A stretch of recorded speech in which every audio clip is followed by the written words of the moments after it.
sommaire de cette édition en République démocratique du Congo, Vital Kamerhe, le directeur de cabinet du président Tshisekedi, a été placé en détention provisoire ce mercredi soir. Un premier décès d'un patient souffrant de la maladie du nouveau coronavirus a été enregistré en Somalie qui compte officiellement 12 cas de contamination.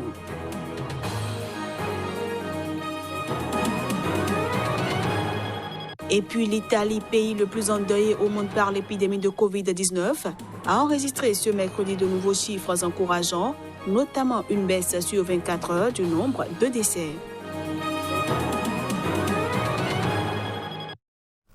Voilà ainsi présenté l'ossature de cette édition. À toutes et à tous, bienvenue. Le Conseil de sécurité de l'ONU a réclamé ce mardi la libération rapide du chef de l'opposition malienne. Soumaïla Cissé a été, rappelons-le, enlevé le 25 mars dernier dans le nord du Mali. 2 semaines après son enlèvement, le Mali est toujours sans nouvelles de Soumaïla Cissé. Le chef de file de l'opposition a été kidnappé le mercredi 25 mars dernier au cours de sa tournée électorale en vue de législative du 29 mars dernier dans sa région natale de Niafunké, près de Tombouctou dans le nord du pays.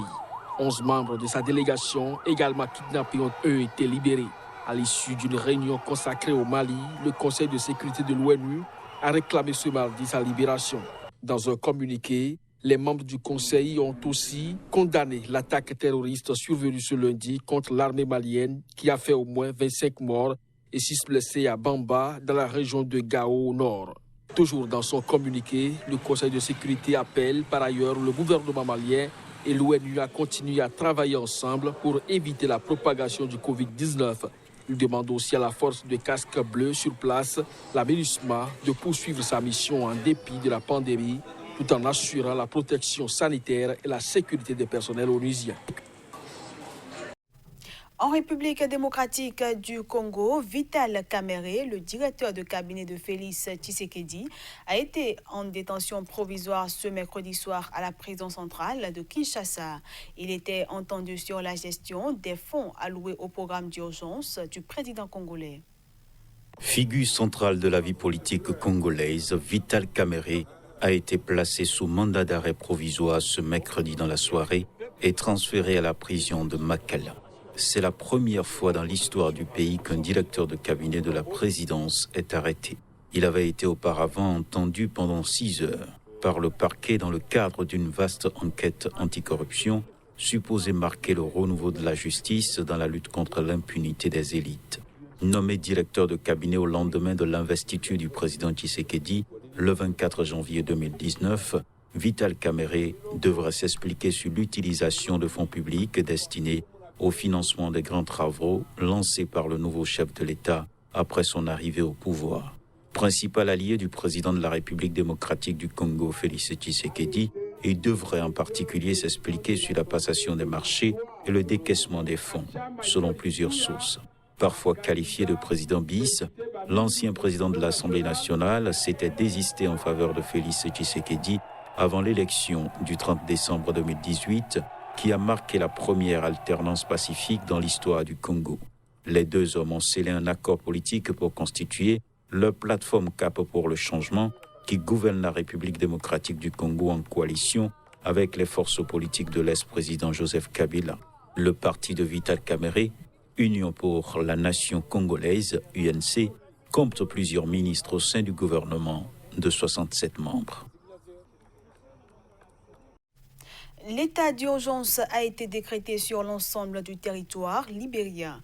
Le président George Weah a annoncé cette mesure qui est assortie d'un confinement obligatoire pour plusieurs régions, dont la capitale, Monrovia. Le seul but est de lutter contre la propagation du coronavirus. Au Libéria, qui se remet encore de la crise du virus Ebola de 2014 à 2016, a enregistré ces derniers jours de nouveaux cas de Covid-19. Le chef de l'État a déclaré mercredi l'état d'urgence. L'ancienne star du football a expliqué à la télévision qu'il sera interdit de voyager entre les 15 comtés du pays. Toutes les entreprises et services de l'État non essentiels seront fermés. En outre, les habitants de 4 comtés, dont celui de Monrovia, la capitale, devront rester confinés chez eux pendant 2 semaines. Un seul membre par ménage sera autorisé à sortir pendant cette période, et ce, dans son voisinage immédiat pour acheter de la nourriture ou pour des raisons médicales et pour une durée maximum d'1 heure. Les déplacements entre les comtés sont strictement interdits. Nul ne peut entrer ou sortir d'un comté, ni traverser de quelque manière que ce soit les frontières d'un comté pour se rendre dans un autre comté. Pendant toute cette période, les résidents ne peuvent quitter leur domicile que pour des trajets essentiels, pour des raisons de santé et d'alimentation qui doivent être limitées à la communauté locale et à une seule personne par ménage et pendant 1 heure au maximum. Ces nouvelles dispositions renforcent des mesures déjà en place, telles que l'interdiction des rassemblements et la fermeture des liaisons aériennes avec les pays fortement touchés par le Covid-19. Comme dans d'autres pays d'Afrique, les experts craignent que le système de santé soit incapable de faire face à une propagation massive de la maladie dans la population d'environ 4 800 000 personnes. Le pays a déclaré 13 cas de coronavirus et 3 décès. George Weah a toutefois souligné que le Libéria était confronté à sa plus grande menace depuis l'épidémie de fièvre Ebola qui a fait plus de 4 800 morts entre 2014 et 2016. Je le disais en titre, un premier décès d'un patient souffrant de la maladie du nouveau coronavirus a été enregistré en Somalie. Il s'agit d'un homme âgé de 52 ans. Le ministère somalien de la Santé a confirmé ce mercredi 4 nouveaux cas de coronavirus, portant à 12 le nombre total de cas dans ce pays de la Corne de l'Afrique. La ministre de la Santé, Faouzia Abikar, a précisé que ces 4 cas consistaient en des transmissions locales car les patients n'ont pas voyagé récemment. Ces nouveaux cas sont survenus quelques heures après que le ministère ait confirmé qu'un patient âgé de 58 ans était décédé au Covid-19. Il s'agit du premier décès dû au Covid-19 en Somalie. Le patient, qui n'avait aucun antécédent de voyage récent, selon le porte-parole du gouvernement Ismaël Moukar Omar, était soigné à l'hôpital d'Adé à Aden. Ce mardi, la ministre a déclaré que le nouveau coronavirus ferait désormais l'objet de dépistage et de tests dans le laboratoire national de recherche sur la santé publique de Somalie à Mogadiscio. Des échantillons ont été envoyés au Kenya pour procéder à des dépistages spécialisés, ce qui limite la vitesse de confirmation de ces cas. La Somalie, qui compte désormais une guérison et un décès de cette maladie, a mis en place des mesures pour contenir une possible propagation du Covid-19. Il s'agit de la fermeture des écoles, l'interdiction de grands rassemblements et la suspension de vols de transport de passagers nationaux et internationaux. Tout en relevant que les structures sanitaires de la Somalie sont très faibles, le Fonds des Nations Unies pour les populations a appelé à une action rapide des partenaires de ce pays de la Corne de l'Afrique pour l'aider à lutter contre l'épidémie du Covid-19. L'espoir renaît de plus en plus en Italie. Le pays le plus endeuillé au monde par l'épidémie de Covid-19 a enregistré ce mercredi de nouveaux chiffres encourageants. Il a été noté une baisse sur 24 heures du nombre de décès et de malades en soins intensifs. 542 nouveaux décès ont été enregistrés mercredi en Italie pour un total de 17 669.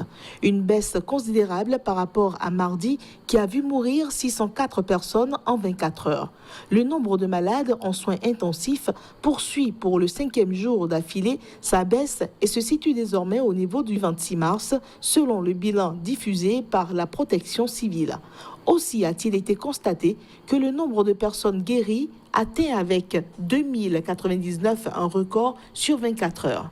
Le chef de la protection civile se félicite de ces progrès qui représentent une grande source d'espoir.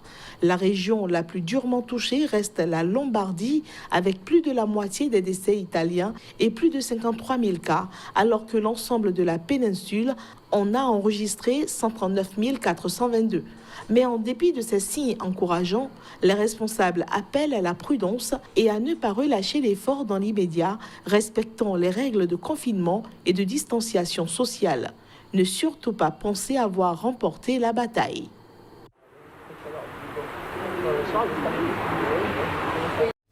On passe cette fois-ci à la revue de presse Afrique.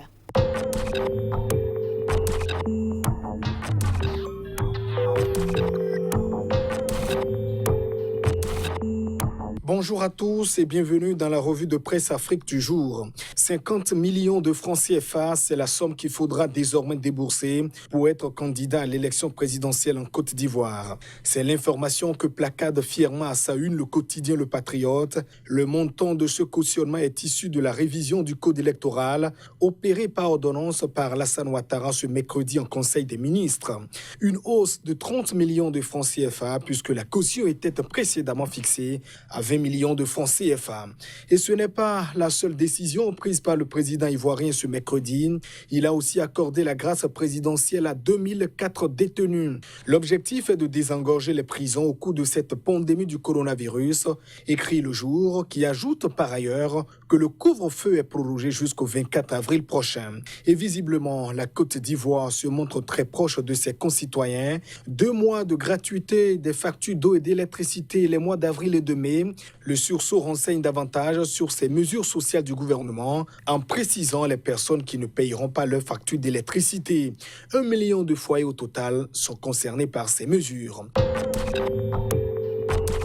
Au Mali, on n'en est pas encore à la gratuité de l'eau et de l'électricité et c'est pourtant ce qu'exigent les commerçants. L'indicateur du renouveau qui dévoile l'information précise que cette demande est sous-tendue par les nouveaux horaires d'ouverture et de fermeture des marchés. Et en attendant la réponse de l'État, le gouvernement d'Ibrahim Boubacar Keïta a prévu la somme de 400 milliards de francs CFA pour faire face aux conséquences du Covid-19, explique le quotidien L'Essor. En tout cas, l'enveloppe ne consacre qu'un appui aux entreprises. C'est pourquoi, pour ne pas fermer leurs portes, certaines doivent donc anticiper. Le quotidien numérique leur propose le télétravail comme dernier recours pour ne pas sombrer. Macky Sall, lui, va plus loin. Le président sénégalais parle déjà de l'annulation de la dette des pays africains impactés par le coronavirus et se positionne déjà comme le nouvel avocat de l'Afrique, nous apprend le quotidien L'As.